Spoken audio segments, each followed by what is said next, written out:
Road use. So road use has pretty much found its new normal now. This graph on the top left, as you look at it, doesn't really change an awful lot. Cars running at around 95% of where they were pre-pandemic. So you would think that almost the number of cars on the road is almost the same as it was pre-pandemic. However, traffic patterns are very different, working patterns are very different, commuting patterns are different with hybrid working and how that's sort of giving people a choice of whether to be in the office or at home on any given day and when they travel to work. I do wonder whether that will change now that you've got a choice of using your own heating at home or going into the office and going into a nice warm environment without paying the bill. So I think you might start to see that change slightly. The middle one is fuel sales, again, pretty static. So all of that really plays out into not significant change over the last real 12 months, really, since we came into the start of the year. Car ownership trends, top right, so no surprise, really. The average age of vehicle that's owned has gone up. There's been very few cars to buy in the last 2 years, and now in a cost of living crisis, people aren't going to look to change their cars unless they have to. So actually, the government want to get rid of older cars and push everyone into EVs, but right now people are keeping the cars they've got and not making the jump to EVs because of energy costs. So quite a quandary they've got to figure out there. The bottom right is the cost per mile. You can start to see now that if you're using ultra-rapid chargers, the cost per mile to run an EV is broadly the same as petrol. However, if you're charging at home, it is still significantly cheaper, I can tell you that. However, this morning, I paid 75p per kilowatt hour, which is unbelievable. I won't translate that to a price per mile because that's going to be off the scale.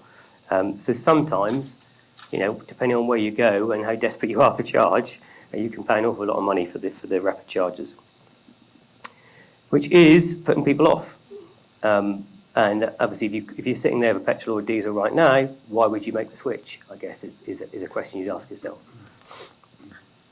Repair durations and supply chains are definitely improving. So the graph from Sea Intelligence, the purple line, shows you how that's improved this year, which is global shipping reliability.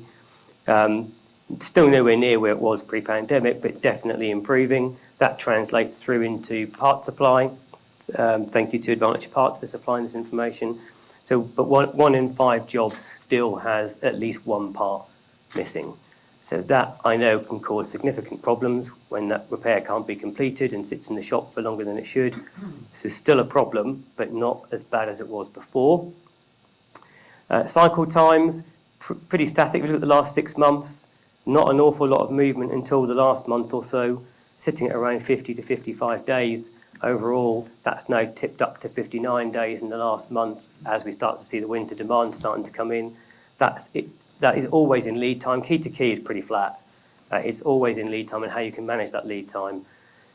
And that's the interesting point around managing customer expectations, which I'm sure we'll come on to shortly. But the availability of courtesy vehicles, the length of time it's going to take to get that repair in, the length of time the customer's got to drive around their damaged vehicle, all things you've got to start to manage customer expectations more than they perhaps were used to a year or two ago. All that taken into account, the bottom right-hand graph is a little look at capacity versus demand. You can see the red line now starting to come over the blue line.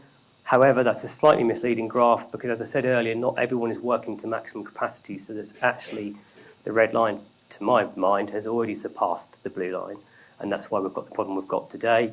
And that's why you're seeing large insurers try and go out there and lock up capacity as we approach the winter.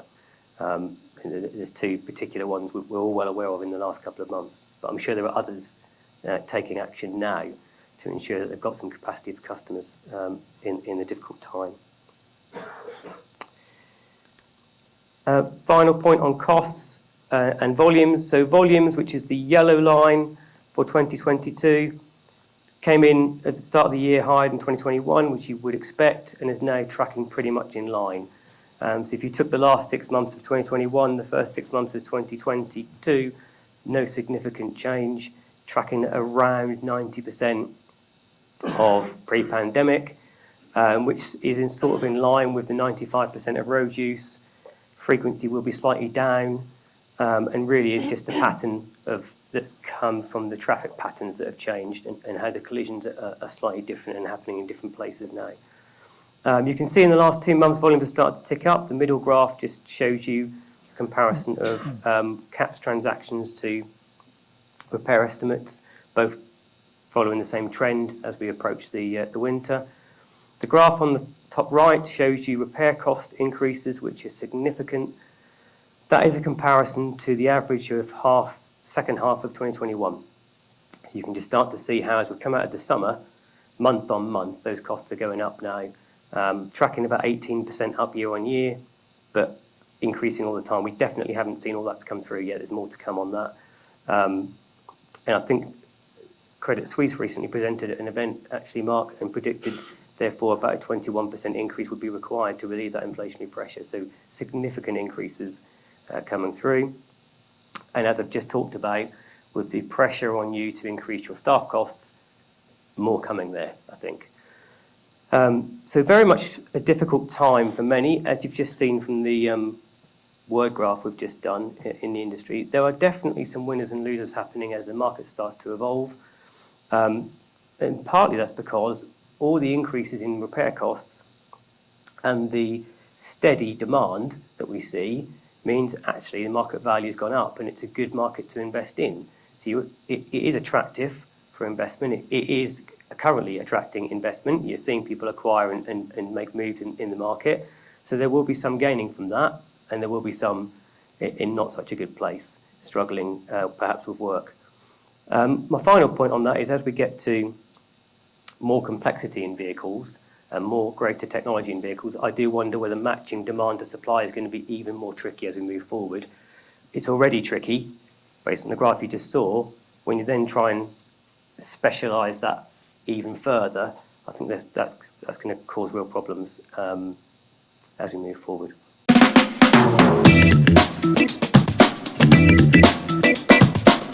There is just so many things that are challenging them. Every single day, it's multiple challenges, you know. And I don't think I've ever seen a time where so many individual things are hitting sort of one industry sector at a time. You know, I sort of think back to sort of 12 months ago, reports that I've done about people. Obviously, you know, that's we know it's a huge issue, but probably over 1,000 vacancies out there at the moment. And you know, wage costs spiralling. So of course, you know, we've sort of seen the inflation that people are having. But you know, I'm hearing sort of daily like technicians going for 10, 12 grand more. You know, 20% increases in wages, and it's a difficult situation. So you've got that. Mobility is still a huge issue, you know, for all the repairers out there. You saw Paul's slide, production 47% down. I actually struggled to believe that when I saw it. It's that huge, and yeah, it is. So that's transferred its way into sort of lease car costs of, you know, going from the old. Anyone remember £100 for a lease car days? You know, it just sort of stuck there forever and ever and ever. And now, you know, it's more like £250, and the cars are out for ages because of all the delays. And parts is the other big one. So, you know, there's a lot more I think we can go into, but, you know, those three to me are the things that are really causing the most pain for repairers. You know, I've been in the repair network industry for over 20 years, and parts have always been an issue, and it fluctuates. When you get stuck, you really get stuck these days. That seems to be the piece. But I think what we've made a conscious effort to do more than ever, and I see it not only with just Enterprise as a network provider, but others, is really try and talk to the network in, you know, one-to-one in detail to understand how we can help or how we can support. And it's not all about commercials. There's a significant part of commercials, but that's not the be-all and end-all for everybody in there. It could be a different way of working it. It's just going to be difficult. You know, I mean, I was talking to somebody earlier. You know, in the winter you get more of the mechanical damage, more of the parts delays that go with that, non-drivers. I think we're in for a harsh winter, unfortunately. And, you know, I think, and that's every stakeholder as well. So I think it's going to be difficult, of course, because there is real constraints. And I think the real loser, actually, unfortunately, will be the customer at the moment. because of delays and everything else like that, unless, you know, there's a change in claims approach and they start doing some different things.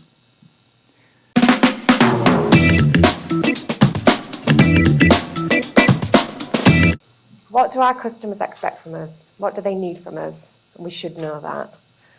And then what's within our control?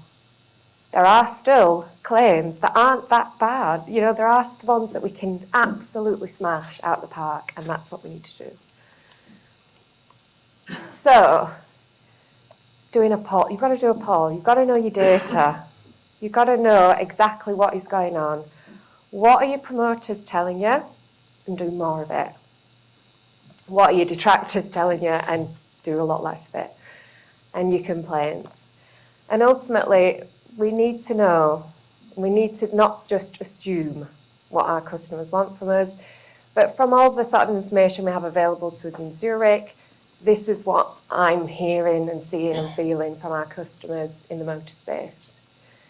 So more than ever right now, they need to hear from us, and that includes you all in the network, in the supply chain. Silence is deafening, and they need to know, even if there's no update, give them an update. Nothing's changed. That's what we need. But quality updates as well, where they're not in the chain. They don't deal with this every day like you all do. And so you need to remember that and give them a bit of love. But the key thing here that's changing and changing quickly is the communication channels that are expected.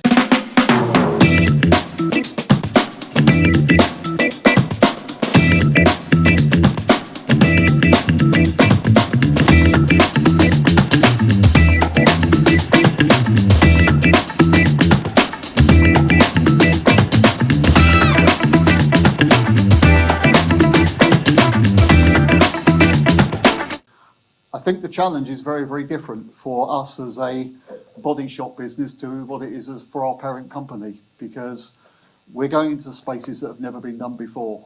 And I think any of us at the moment in the body shop industry certainly, and right across the sector, are probably considering things, looking at things and thinking, how are we going to manage this? There's an awful lot to do, and we are really going to a territory that's just never been done. So how do we move on to it? Want to talk about that one?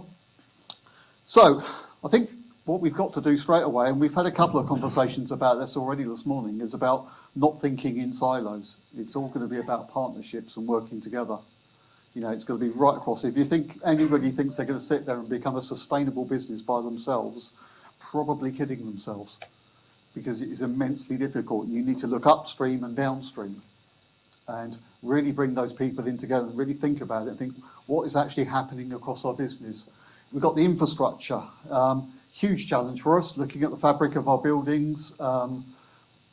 You know, probably most body shop businesses out there have got some newer buildings, some older buildings. The operations side, absolutely, currently impossible, I would say. Looking at some of the things we do, some of the challenges we have, could we get to carbon zero at the moment? No. We can do carbon neutral, but could we be a carbon zero business? I doubt it operationally at the moment, but that's where we're going, that's where we're aiming. The customer, you know, we've got to think about how we interact with our customers. We can't just sort of say, we can't do that anymore because it's not sustainable. But then the customer is the person that's actually driving this. You know, the customers expect us to be doing the right thing. So we really need to be thinking about our customer and all what we do as part of our sustainability strategy. And the whole supply chain.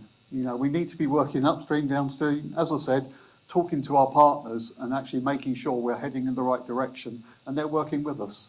And we can't all be claiming the same carbon reduction. I was talking to a vehicle manufacturer recently about how they're reducing their carbon through their supply chain and the sort of what they've taken out of, say, providing a bumper to us. Well, we can't claim the same thing. You know, that becomes greenwashing. We've got to be very, very careful we don't do that.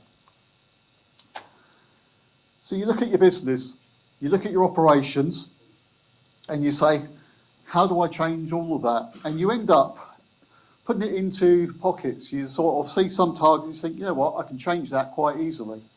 And you think there are some things that's a really difficult challenge. And there are others that are really, at the moment, probably nigh on impossible. Yes, probably all of you guys in the body shop are all thinking, yeah, hang on a minute, I'm trying to get to the end of the day, and I'm exactly the same. I've had all the calls this morning on the way up here, been dealing with all the usual things that we deal with, but we do have to somehow, every now and again, just take our nose away from that grindstone and really take that stronger look much, much further ahead. We talked about this. We've obviously got an ecosystem out there. We've got supply chain. We've got lots of people involved, and there's lots of overlap between it.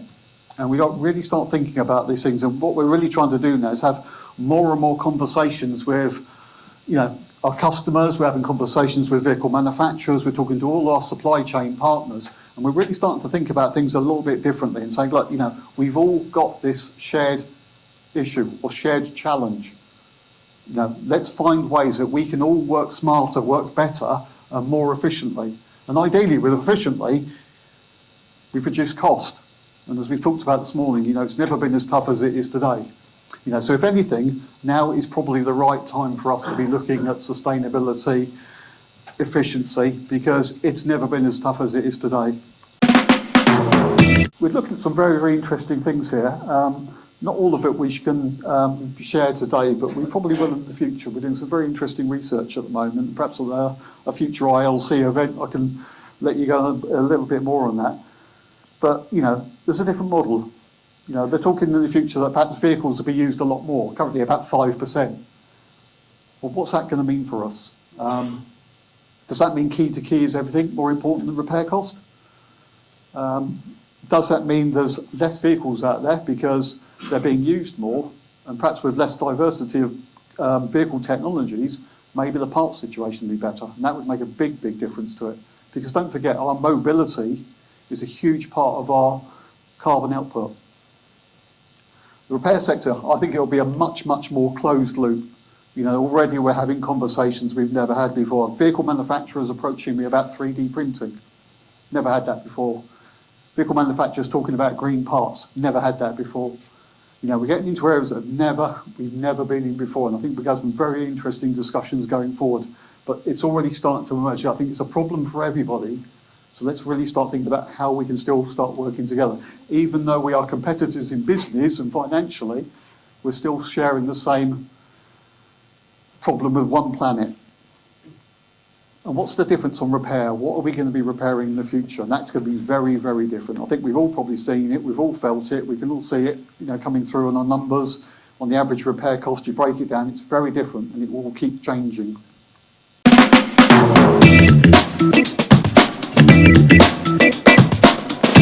The long-term thing, I think all the issues we talked about today, things like skill shortages that were mentioned in the first session, it's something, when I came into the industry, and that's 8 years ago or so, we were talking about skill shortage.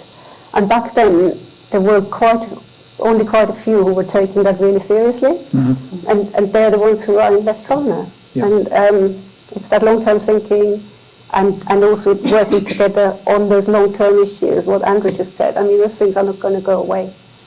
So. One of the points that was made earlier was about communication, and that is really, really important, that we actually communicate what's happening, if there are issues, if there are challenges. Let's have that open dialogue, so at least we know what the issues are and whether or not we can help to resolve those issues. The other point I'd like to make is that it is really important that we do put the customer at the centre. I know we've mentioned that a couple of times today, but it is fundamental to what we're doing. It is customer front and centre for all of us here. No customers, no business. That is the bottom line. So we have our work cut out for all of us to make sure that we can actually deliver on our promise and our customer promises. We'll identify them, put them back in the position that they were in before they had an accident or a theft or whatever it might have been. That is what we need to be doing. That's our job. So all of us have that as a shared goal. That's what we're here for.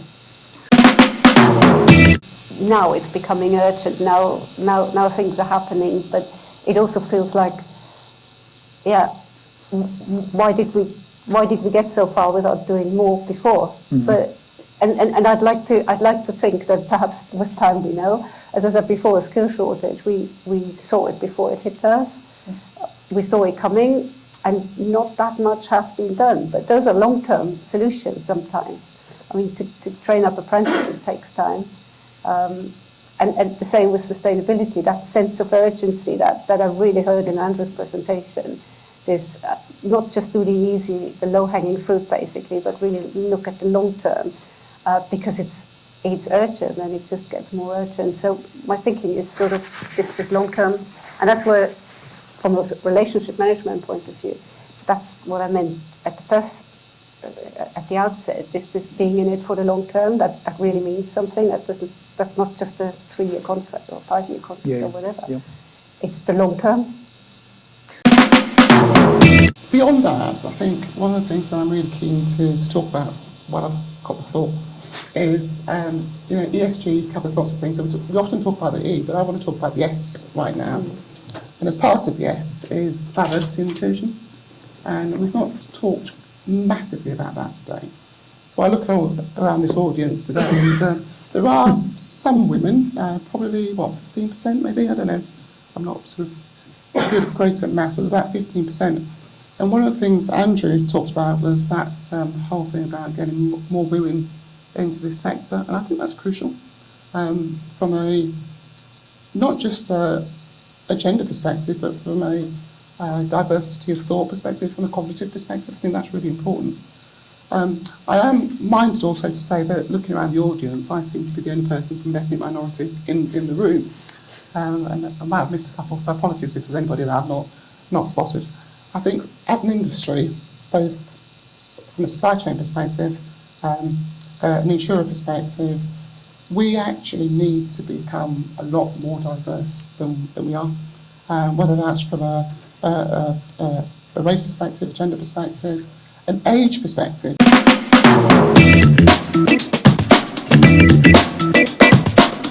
It's about creating training, insight that's there when the learner wants it and needs it, rather than just when they're sent off on the course.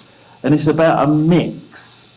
It's not about it's all digital and therefore we don't have any practical training anymore. But it's not about anymore being all practical, hands-on training, and therefore it only happens when they're in the room with the expert. The great thing about this is we start to interact with the learner using the whole of their brain, finding all of the different methods by which they learn, not just practical hands-on, not just reading a book, not just watching a video, not just listening to a story, but all of it merged together to ensure, no matter what the learning style is, that person can grasp it, can access it in the way that they want to. Huge benefits, but having heard everything this morning, there's huge cost benefits as well. Because if you can reduce the amount of travel and business disruption that comes from access to training, you're already hitting some targets on your ESG agenda. You're already resolving some of those cost challenges that were spoken about this morning. You're already resolving some of your capacity challenges because they're not leaving the productive environment for that extended period of time. So it really does work, and we've been demonstrating this now for more than 5 years when we first launched our own e-learning platform and blended that with our practical platform and started to deliver that in apprenticeships and engineering type training. And more recently, over the last couple of years, we've introduced it into some of the competency-based training IMI qualifications. And we're really seeing benefits coming from it. We're seeing great success rates. And how it works is relatively simple. You've got instructor and the learner working together. A learner doesn't learn just because the instructor's in the room. It's a two-way interaction, very much like any other interaction you have with any other person. If it's all broadcast, you pick up a bit of it, But through joint interaction, conversation, questioning and answering, you pick up a great deal more. The benefits that this brings, in person, in present, with the equipment training, really is essential for this industry to work. But the more of this we can do, the less cost it's imposed into your businesses to try and access the whole programme. So we are now, and this is why I'm nervous for those that know me, we're going to try and do something a bit different.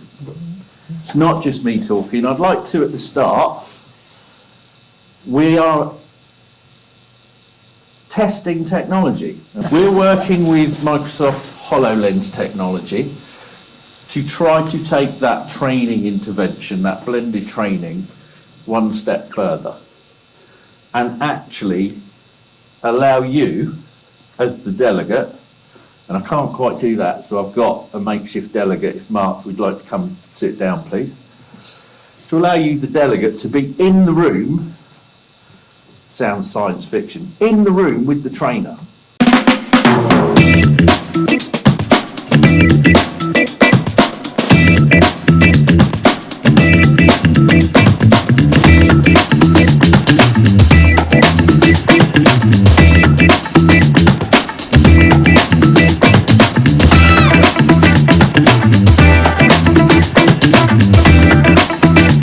I'm here to talk today about why and why we do what we do. But moreover, we've got very good at asking why, and that's probably why we survived in the market that we're in. However, this is our why, not your why. I've got 99 problems. I certainly don't need any more. Thank you very much.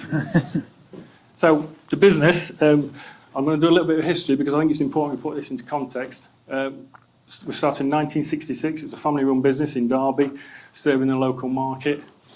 And due to the circumstances at the time in the 70s, it had to reinvent itself. It was just doing Rolls-Royce factory work. They went out of business. They had nothing to do. And Mercedes was sort of a brand with three cars on the market, very limited in the UK. It became a Mercedes repairer, approved repairer. And this was sort of the start of the change point, really. We targeted Ferrari and we got it. This is a distinct difference. This is where we have probably problems that you're not aware of. We had to then go to Italy and sign a contract.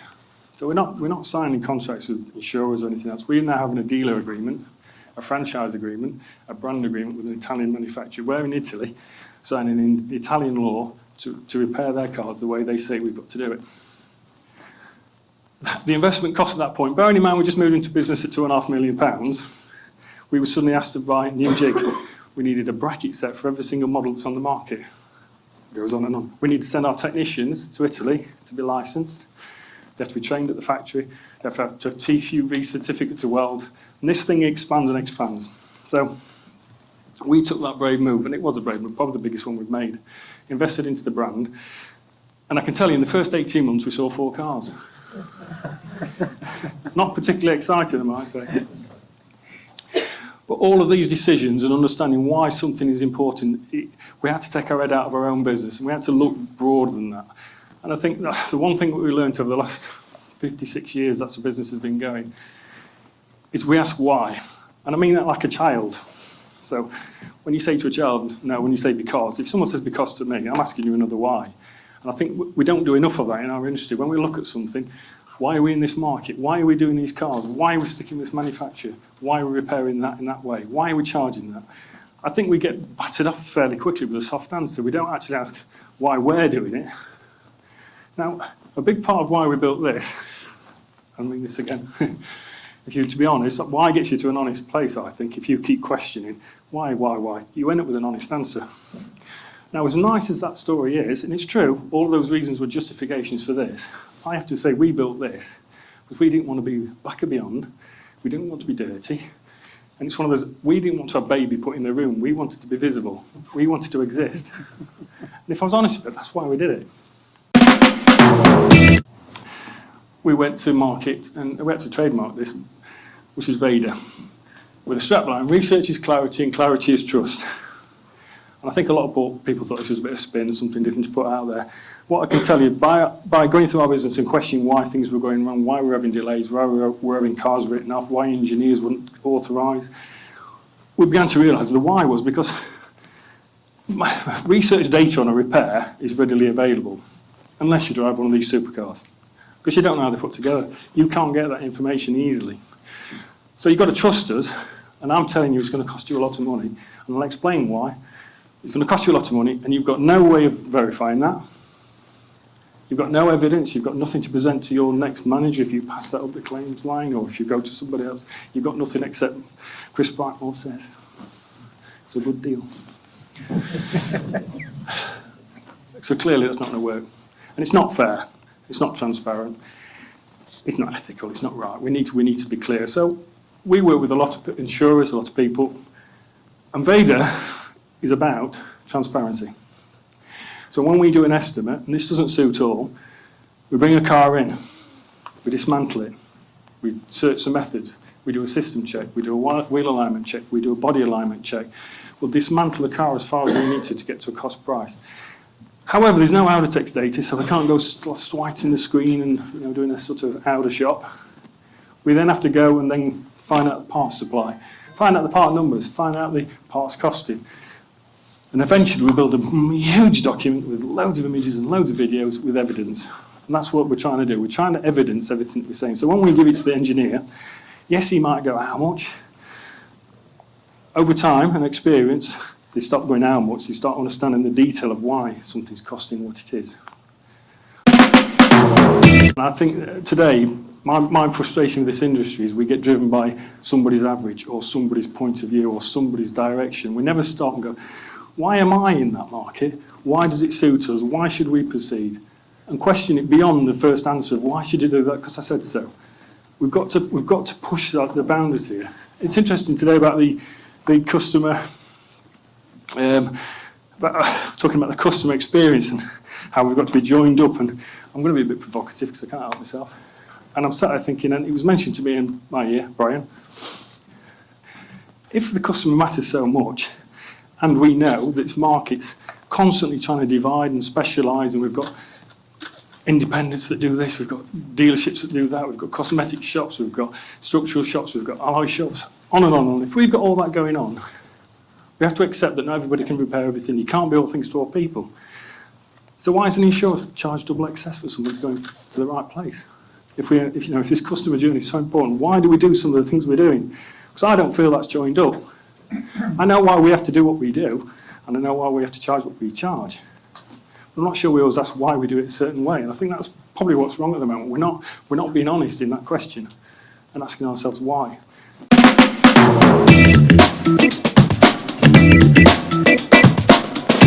And I think, as a group, when we do an RFP or we all get together, there's a quorum of people that will be there.